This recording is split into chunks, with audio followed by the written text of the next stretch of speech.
Chères auditrices, chers auditeurs, bonjour. Eh bien, voilà, nous n'avons pas de majorité absolue à l'Assemblée nationale et assez peu de perspectives, pour ne pas dire aucune perspective, d'en voir une se constituer dans les temps qui viennent. La situation doit nous conduire à penser que nous allons vers une dissolution de l'Assemblée nationale dans un temps relativement bref, peut-être un an et demi, parce que les institutions de la Ve République, croit-on, et on a raison, sont faites pour gouverner, ne sont pas faites pour concilier ou concerter, et elles exigent d'une certaine manière pour leur fonctionnement normal qu'une majorité de gouvernement se dégage du Parlement, ce qui n'est pas le cas ici. Et donc chacun de se réjouir, en tout cas ceux qui sont des adversaires résolus d'Emmanuel Macron, en disant « Ah, enfin nous allons pouvoir limiter les pouvoirs de ce président ivre », comme le bateau de Rimbaud, et en définitive, tout cela est une bonne nouvelle, puisque ça va vers le renouvellement de l'Assemblée après avoir constaté le blocage des institutions. Rendez-vous dans 18 mois. Eh bien, chères auditrices, chers auditeurs, il pourrait ne pas en être ainsi, parce que d'abord, vous avez bien entendu le chef de l'État mercredi soir, dans une de ces crises d'autorité auxquelles il nous a habitués depuis 5 ans et quelques. Un coup à droite, un coup à gauche, ça va être la devise du macronisme dans ce mandat. Autrefois, c'était en même temps.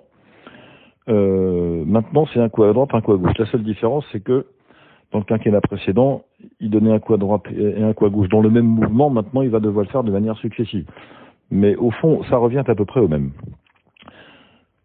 On adoptera le mardi, avec le soutien de la gauche, la légalisation du cannabis ou l'euthanasie.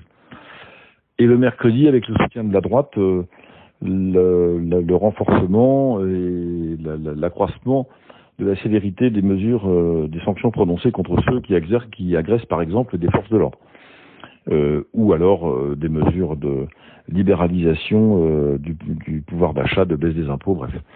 Donc une semaine on sollicitera le côté gauche de l'hémicycle, la semaine d'après le côté droit, ce qui arrange évidemment beaucoup le gouvernement et à quelques écueils malgré tout. Le premier écueil, c'est que la politique du gouvernement, de ce fait, ne serait pas très lisible.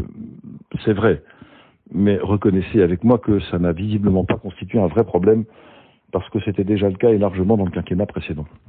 En revanche, le fait que des formations politiques, quelles qu'ils soient, pour les électeurs de gauche comme les électeurs de droite ou leurs sympathisants, le fait de constater que leurs champions soutiennent des politiques incohérentes et maintiennent en place par ce soutien la capacité du gouvernement à voter un texte sur deux, qui justifierait leur opposition, ça va être difficile à défendre. On serait en droit de demander, par exemple, aux Républicains ou au Rassemblement national, pourquoi ils maintiennent au pouvoir, en soutenant un texte sur la sécurité, un gouvernement qui, la semaine précédente, a voté des horreurs sur les sujets de société. Et les électeurs de gauche pourraient évidemment faire inverse, et puis tous les électeurs français pourraient solliciter les partis politiques en leur demandant des comptes sur la globalité de leur vision politique, leur cohérence et leur volonté de défendre le bien commun et pas simplement leurs intérêts. Car nous touchons au point central. Qui a réellement intérêt à ce qu'une dissolution se produise? Certainement pas Emmanuel Macron, certainement pas NUPES ni le Rassemblement national, peut-être les Républicains, mais ce seraient bien les seuls, et en tout cas dans l'hémicycle, il n'est pas certain qu'aucun des groupes politiques constitués ne voit d'un bon œil la perspective d'une dissolution. Donc nous pourrions, chères auditrices, chers auditeurs, être, nous autres peuples français, le dindon de la farce, d'une certaine manière un peu comme d'habitude, car en réalité, personne n'a vraiment intérêt à ce que l'Assemblée soit dissoute et à ce que les députés reviennent devant les urnes.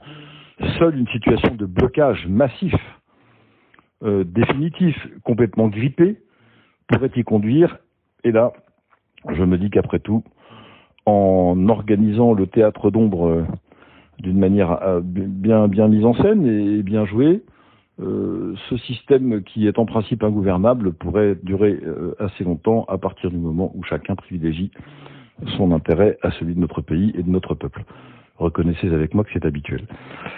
Donc nous verrons bien comment les différentes échéances de ces semaines qui viennent se passent. 5 juillet, discours de politique générale du Premier ministre, sans doute un collectif budgétaire au mois d'août, Et puis les textes phares de la vie parlementaire, c'est-à-dire le budget de la nation et le budget de la sécurité sociale en automne.